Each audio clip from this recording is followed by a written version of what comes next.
नमस्ते। आज के पीरियड में आज के वीडियो में आप सबका स्वागत है। आज हम पहले चैप्टर को लगातार कंटिन्यूस करते हैं। अब तक हमने विभिन्न प्रकार की रासायनिक अभिक्रियाओं के बारे में हमने पढ़ा था। आज उससे आगे बढ़ते हैं। एक नई अभिक्रिया आती है, उसे कहते हैं विस्थापन अभिक्रिया। विस्थापन अभिक्रिया।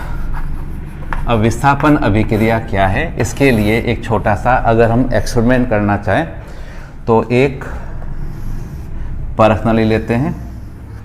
इस परख नली के अंदर यहाँ पर डाल देते हैं कॉपर सल्फेट का जलीय विलयन, कॉपर सल्फेट नीला थोथा, और इसके अंदर डाल देते हैं एक कील, एक लोहे की कील, और लोहे का रंग हमें पता होता है कि कैसा है। ठीक है। अब लोहे की कील को डालकर इसको कुछ समय के लिए रख देते हैं। तो कुछ समय के पश्चात हम क्या देखते हैं कि कॉपर सल्फेट का जो नीला रंग था, यह रंग परिवर्तित हो जाता है, और कॉपर की जो लोहे की जो कील थी, इस लोहे की कील का रंग परिवर्तित होकर यह हो जाता है लाल भूरा हो जाता है। यानी जो लोहे की कील थी, इस लोहे की कील के ऊपर एक लाल भूरे रंग का एक पदार्थ आकर जम जाता है, और इस विलयन का रंग भी नीले से हो जाता है, हरा हो जाता है। यानी यहाँ पर एक विचित्र प्रकार का परिवर्तन हो गया। इसी प्रकार की एक प्रक्रिया हम और करें कि यहाँ पर हम एक परख नली लेते हैं, और इस परख नली के अंदर हम यहाँ पर कॉपर सल्फेट का विलयन CuSO4 कॉपर सल्फेट का जलीय विलयन भर लेते हैं, और इसके अंदर डालते हैं आयरन की फिलिंग्स यानी लोहे का पाउडर। तो कुछ समय के पश्चात, क्योंकि हमें पता है कि नीला थोथा जो होता है कॉपर सल्फेट है, नीले रंग का विलयन है, तो कॉपर की सल्फेट के विलयन के अंदर लोहे की छीलन डालने से कुछ समय के पश्चात यह नीला रंग जो होता है यह हरे रंग में परिवर्तित हो जाता है। तो ऐसा क्यों होता है, तो इसके लिए हम यहाँ पर पढ़ते हैं विस्थापन अभिक्रिया। विस्थापन का तात्पर्य होता है कि जैसे मैं बताऊँ यहाँ पर कि हमने कॉपर सल्फेट का जलीय विलयन लिया, कि यह कॉपर सल्फेट CuSO4 का है जलीय विलयन। इसके अंदर हमने डाली है आयरन फिलिंग यानी लोहे का पाउडर या लोहे की कील, जो कैसी होती है, सॉलिड होती है। इन दोनों की जब परस्पर क्रिया होती है तो जो लोहा होता है, यह लोहा इस कॉपर को यहाँ से हटा देता है और खुद आकर यहाँ पर स्थापित हो जाता है। ऐसा होने से यहाँ पर बनता है फेरस सल्फेट, इसका बनता है एक्वस विलयन, और यहाँ पर कॉपर फ्री हो जाता है, मुक्त हो जाता है। तो यहाँ पर क्या हो रहा है कि लोहा कॉपर सल्फेट के विलयन से कॉपर को हटा रहा है और खुद आकर वहाँ पर जुड़ जाता है। तो यहाँ पर कॉपर सल्फेट जिसका नीला विलयन था, यह नीला विलयन यहाँ पर हरे विलयन के अंदर परिवर्तित हो जाता है। अब दिमाग में बात आती होगी कि ऐसा क्यों हो रहा है। ऐसा इसलिए हो रहा है कि लोहा जो होता है यह कॉपर से ज़्यादा रिएक्टिव है, ज़्यादा सक्रिय है। तो अधिक सक्रिय तत्व अपने से कम सक्रिय तत्व को उसके यौगिक से हटाता है। तो इस प्रक्रिया को कहते हैं विस्थापन। हमारे यहाँ पे हम भी अपने घर में देखें तो हमारे घर के अंदर जो सबसे छोटा होता है, जैसे टीवी देख रहे होते हैं तो टीवी देखते हुए सब बैठे हुए होते हैं, मदर है, भाई है, बहन है, छोटा भाई, सब बैठे हुए होते हैं। और पापा अगर बाहर से आते हैं तो पापा के लिए सीट किसको खाली करनी पड़ती है, जो सबसे छोटा होता है।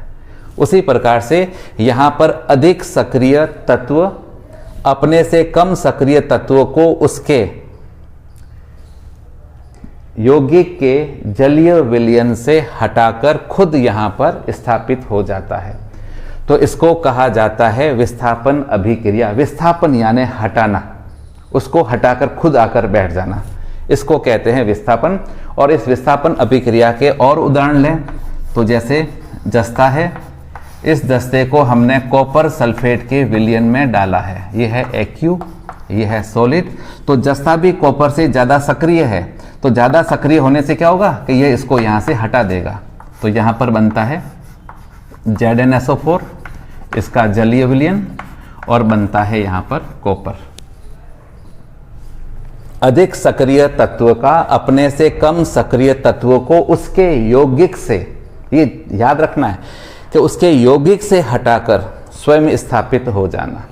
इसी प्रकार से एक और होता है कि लेड, इसको डालते हैं कॉपर क्लोराइड CuCl2 के विलयन में, यह सॉलिड होगा, यह एक्वस यानी जलीय विलयन है। तो यहाँ पर बनता है PbCl2 लेड क्लोराइड, और यहाँ पर तांबा मुक्त हो जाता है।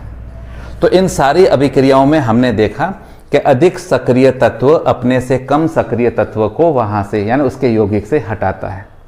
अब परीक्षा में प्रश्न आता है, थोड़ा सा उल्टा पूछ लेते हैं कि निम्न रासायनिक अभिक्रिया को पूर्ण कीजिए, और वहाँ पर लिखा होता है FeSO4 प्लस Cu, और यहाँ पर dash dash plus dash dash. उस समय हम लोग अपना ध्यान नहीं रखते हैं, हमने यह पढ़ रखा है, लेकिन एग्जाम के अंदर थोड़ी सी हड़बड़ी होती है, तो हड़बड़ी के समय हमें ध्यान नहीं रहता है कि एक्चुअल में क्या लिखा है। हम इस टाइप से देखते हैं, दिमाग में आता है विस्थापन, और फटाफट लिख कर आ जाएंगे यहाँ पर कॉपर सल्फेट और यहाँ पर आयरन, लेकिन वह हमारा उत्तर गलत हो जाता है। क्यों गलत होगा? क्योंकि कॉपर इस लोहे से कम रिएक्टिव है, कम सक्रिय है। अब कम सक्रिय अधिक सक्रिय को कैसे हटाएगा? नहीं हटा पाएगा। इसलिए इस प्रकार का प्रश्न आए तो हमें लिखना है कि यह रासायनिक अभिक्रिया संपन्न नहीं होती है। क्यों नहीं होती है? क्योंकि तांबा कम सक्रिय है और लोहा अधिक सक्रिय है। तो इस कम सक्रिय की इतनी औकात ही नहीं होगी कि लोहे को यहाँ से हटा सके। इसलिए जब परीक्षा में प्रश्न आए तो हमें सोच समझकर इसका उत्तर लिखना होता है। दूसरी प्रक्रिया होती है, उसे कहते हैं द्विविस्थापन। द्विविस्थापन से क्या अभिप्राय है? द्विविस्थापन, वहां पर हमने देखा था कि एक तत्व दूसरे तत्व को उसके यौगिक से हटा रहा है। तो यहां पर एक तत्व होगा और एक यौगिक है। उसी प्रकार से जो उत्पाद बने हैं इसमें भी एक यौगिक है और एक तत्व है। हम पहचान सकते हैं, परीक्षा में अगर आए कि निम्न अभिक्रिया को पहचानिए, तो हम यहाँ पर पहचान सकते हैं। लेकिन विस्थापन अभिक्रिया में क्या होगा कि अभिकारक दोनों यौगिक है और क्रियाफल यानी उत्पाद वो भी दोनों यौगिक होते हैं। तो दोनों यौगिकों के अंदर जो धनायन होते हैं उनका अगर आपस में एक्सचेंज हो रहा है, हम मारवाड़ी में कहते हैं ना कि आटा साटा होना। जैसे आजकल एक सिस्टम चल रहा है बाड़मेर के अंदर, अपने यहाँ पर एक सिस्टम चल रहा है कि लड़की दे के लड़की लो, यानी अपनी बेटी की शादी सामने वाले घर में और उनकी लड़की अपने घर में, यानी यहाँ पर क्या हो रहा है? आटा साटा हो रहा है। तो आटा साटा होने का जो प्रोसेस है वो यहाँ पर संपन्न होता है। इसका एक सबसे बढ़िया उदाहरण मैं बताता हूँ कि यह है सोडियम सल्फेट Na2SO4, यह इसका जलीय विलयन है। सोडियम सल्फेट के विलयन के अंदर और BaCl2 बेरियम क्लोराइड, यह भी इसका एक्वस विलयन है। इन दोनों की आपस में क्रिया होगी तो यहाँ पर जो बेरियम है और जो सोडियम होता है ये आपस में एक दूसरे से चेंज हो जाते हैं, एक्सचेंज हो जाएंगे, यानी यहाँ पर आयनों का आटा साटा हो रहा है। तो बेरियम कहाँ आएगा? सल्फेट के पास में BaSO4, और BaSO4 पानी में घुलता नहीं है, यह PPT यानी अवक्षेप के रूप में हमें प्राप्त होगा, यानी यह कैसा होता है? सॉलिड होता है। उसी प्रकार से यहाँ पर बनता है सोडियम क्लोरीन के साथ में रिएक्शन करेगा तो बनाता है NaCl और ये जल के अंदर घुल जाता है। तो यहाँ पर यह अभिक्रिया हुई है तो इसमें दो यौगिक है और यहाँ पर भी दो यौगिक है। तो यौगिकों के बीच में यहाँ पर होता है आयनों का एक्सचेंज, और जो आयनों का एक्सचेंज होता है उसमें यहाँ पर हम लोग देख सकते हैं सामान्य भाषा में आटा साटा। इसका और भी है कि जितने भी उदासीनीकरण क्रियाएं होती है, उदासीनीकरण अभिक्रिया यानी अम्ल और क्षार की पारस्परिक क्रियाएं, उससे लवण और जल बनता है। जैसे हम लोग देखें यहाँ पर कि यह HCl है, हाइड्रोजन क्लोराइड।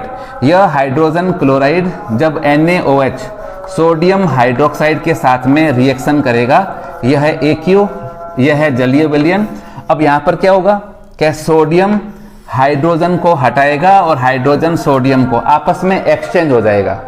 तो सोडियम यहाँ पर क्लोरीन के साथ में जुड़ जाके यहाँ पर बनाता है NaCl और बनता है जल। यह होगा जलीय विलयन और यह होता है लिक्विड।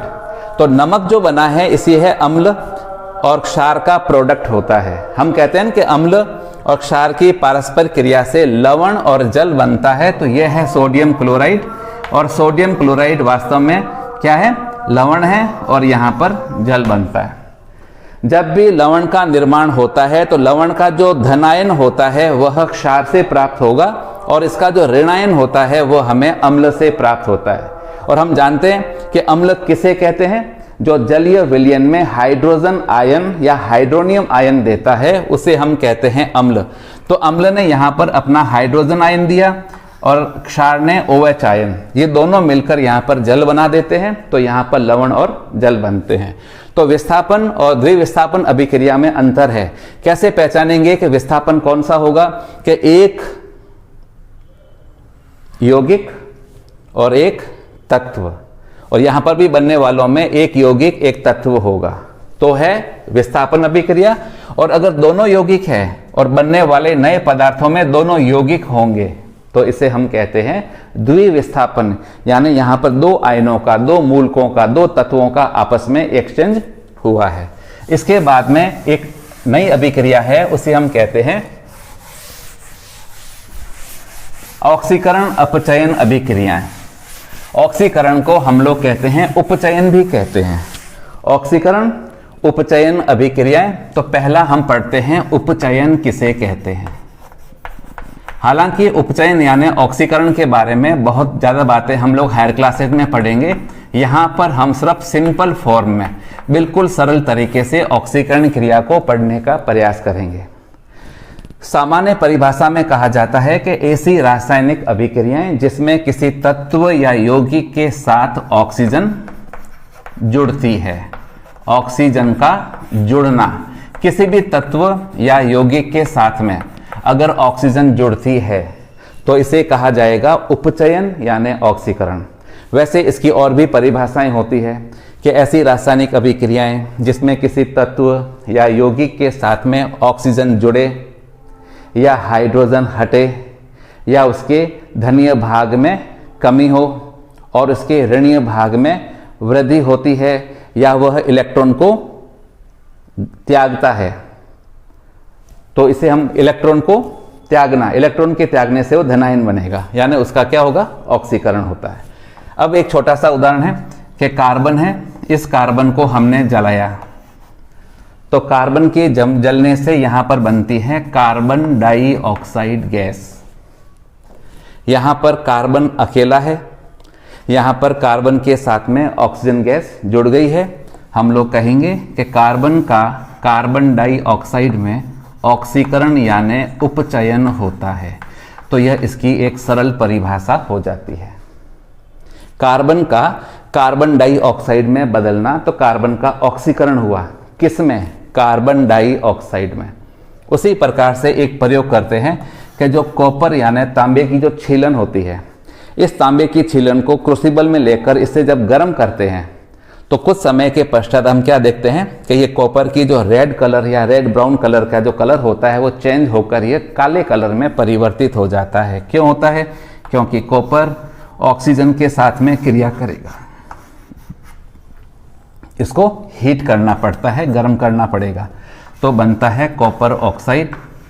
यह रेडिश कलर का होता है और यह काले कलर का पदार्थ होता है। परीक्षा में यहाँ पर एक पहेली भी पूछी जाती है कि लाल कलर के पदार्थ को ऑक्सीजन के साथ में गर्म करने पर वो काले रंग में परिवर्तित हो गया, इस टाइप से उसमें पूछा भी जाता है। अब अगर हम यहाँ पर देखें तो कॉपर यहाँ पर अकेला है, यहाँ पर कॉपर के साथ में ऑक्सीजन जुड़ी है, तो हम कहेंगे कॉपर का यानी तांबे का कॉपर ऑक्साइड में होता है ऑक्सीकरण। क्योंकि हमारे यहाँ पर बिल्कुल सिंपल भाषा में है, सिंपल तरीके से है, तो इतना ही इसके अंदर हम लोग देखते हैं कि ऑक्सीजन का जुड़ना ऑक्सीकरण हो गया। अब अपन आगे देखते हैं कि जो कॉपर ऑक्साइड हमें मिला था, इस कॉपर ऑक्साइड की अगर हाइड्रोजन के साथ में क्रिया करें इसको गर्म करते हुए, तो हम देखेंगे कि कॉपर ऑक्साइड जो काले रंग का था ये वापस यहाँ पर लाल रंग के एक पदार्थ में परिवर्तित हो जाता है और यहाँ पर जल बनता है। यानी जो यहाँ पर यौगिक बना था वह यौगिक हाइड्रोजन से क्रिया करेगा तो पदार्थ अपनी मूल अवस्था में लौट आ रहा है, यानी कॉपर यहाँ पर वापस बन रहा है। तो यहाँ पर क्या अभिक्रिया हो रही है कि कॉपर ऑक्साइड से ऑक्सीजन हट गई और हटने के बाद में यहाँ पर तांबा बना है। तो इस कॉपर ऑक्साइड से ऑक्सीजन का हटना उसे हम कहते हैं अपचयन कहते हैं। तो अपचयन की परिभाषा हो जाती है कि ऐसी रासायनिक अभिक्रियाएं जिसमें किसी तत्व या यौगिक से, तत्व तो होगा ही नहीं, यौगिक से ऑक्सीजन हटती है तो ऑक्सीजन का हटना कहलाता है अपचयन। और अपचयन की दूसरी परिभाषा होती है कि किसी तत्व या यौगिक के साथ में हाइड्रोजन का जुड़ना या फिर ऑक्सीजन का हटना, इसको हम कहते हैं अपचयन कहते हैं। अब ऑक्सीजन का जुड़ना हटना तो हमने देख लिया, हाइड्रोजन का जुड़ना कैसे है, जैसे यहाँ पर है नाइट्रोजन, जब ये हाइड्रोजन के साथ क्रिया करती है तो बनाती है अमोनिया गैस। तो नाइट्रोजन यहाँ पर अकेली है, यहाँ पर नाइट्रोजन के साथ में हाइड्रोजन जुड़ी है, तो हम कहेंगे कि नाइट्रोजन का अमोनिया में अपचयन होता है। क्यों होता है? क्योंकि हाइड्रोजन इसके साथ में जुड़ती है। तो यह सिंपल तरीके की ऑक्सीकरण अपचयन क्रियाएं होती है। चूंकि किसी भी रासायनिक अभिक्रिया में ऑक्सीकरण अपचयन क्रियाएं, ऑक्सीडेशन रिडक्शन क्रियाएं दोनों साथ साथ चलती है, अतः उन्हें हम कहते हैं रिडॉक्स अभिक्रियाएं कहते हैं। तो नेक्स्ट आती है वह है हमारी रिडॉक्स अभिक्रियाएं। रिडॉक्स में रिडक्शन एंड ऑक्सीडेशन, किसी एक पदार्थ का रासायनिक अभिक्रिया में ऑक्सीकरण होगा तो दूसरे का अपने आप अपचयन होता है। इसका सबसे बढ़िया उदाहरण अगर हम यहाँ पर देखें तो कॉपर ऑक्साइड, इसकी क्रिया जब हाइड्रोजन के साथ होती है, इसको हम गर्म करेंगे तो कॉपर बनेगा और यहाँ पर बनता है जल बनता है। अब यहाँ पर किस पदार्थ का ऑक्सीकरण हुआ और किस पदार्थ का अपचयन होता है तो हम यहाँ पर एक बार देख लेते हैं। यहाँ पर है कॉपर ऑक्साइड, कॉपर के साथ में ऑक्सीजन है, यहाँ पर कॉपर के साथ में ऑक्सीजन नहीं है, यानी कॉपर ऑक्साइड से ऑक्सीजन हटी, यानी यहाँ से निकली है। तो कॉपर ऑक्साइड से ऑक्सीजन का हटना कहलाता है अपचयन कहलाता है। सीधे तरीके से कहेंगे कॉपर ऑक्साइड कॉपर में अपचयित हो रहा है। उसी प्रकार से हाइड्रोजन यहाँ पर अकेली है और यहाँ पर हाइड्रोजन के साथ में ऑक्सीजन जुड़ी है, तो हाइड्रोजन का जल के अंदर होता है ऑक्सीकरण यानी उपचयन होता है। तो किसी भी रासायनिक अभिक्रिया को देखें तो इसमें किसी एक पदार्थ का अपचयन होगा तो दूसरे पदार्थ का स्वतः ही होता है ऑक्सीकरण। तो चूंकि ऑक्सीकरण अपचयन अभिक्रियाएं साथ साथ चलती है, अतः हम इसे कहते हैं रिडॉक्स अभिक्रियाएं। इसी के साथ में छोटा सा टॉपिक और लेते हैं कि ऑक्सीकारक क्या होते हैं और अपचायक क्या होते हैं। यह भी एग्जाम के अंदर पूछा जाता है अपचायक और ऑक्सीकारक के रूप में। हम इसी अभिक्रिया का उदाहरण लेते हैं कि यहाँ पर हाइड्रोजन का ऑक्सीकरण हुआ जल में, तो इस हाइड्रोजन के ऑक्सीकरण जो हुआ है, ये हाइड्रोजन का ऑक्सीकरण किस पदार्थ की उपस्थिति में हुआ, यानी किस पदार्थ ने इस हाइड्रोजन को ऑक्सीकृत होने के लिए ऑक्सीजन दी, तो वो होता है कॉपर ऑक्साइड। तो इस कॉपर ऑक्साइड को हम कहेंगे ऑक्सीकारक कहेंगे। क्यों? क्योंकि इसने हाइड्रोजन का ऑक्सीकरण करने के लिए ऑक्सीजन दी है, अतः इसे कहेंगे ऑक्सीकारक। उसी प्रकार से इस कॉपर ऑक्साइड का अपचयन हुआ किसकी प्रेजेंस में? हाइड्रोजन की, तो इस हाइड्रोजन को हम कहेंगे अपचायक, क्योंकि यही हाइड्रोजन कॉपर ऑक्साइड से ऑक्सीजन को रिमूव कर रही है, हटा रही है। तो यहाँ पर जो अभिक्रिया हो रही है इसमें ऑक्सीकरण अपचयन साथ साथ में हुआ है, तो ऑक्सीकारक वे पदार्थ होंगे जिनकी उपस्थिति में दूसरे पदार्थ का ऑक्सीकरण होगा, और जो ऑक्सीकारक पदार्थ होता है उसका केमिकल रिएक्शन में हमेशा अपचयन होगा। ऑक्सीकारक पदार्थ का अपचयन होगा और जो अपचायक पदार्थ है इसका हमेशा ऑक्सीकरण होगा। तो यह परीक्षा में पूछे जाते हैं, जिसके बारे में हम लोग आगे और भी बात करेंगे। जब अपना ये चैप्टर पूरा हो जाएगा तो मैं इसमें से कुछ प्रश्न आप लोगों को करने के लिए दूंगा, जो प्रश्न मुझे वापस करके दिखाने पड़ेंगे।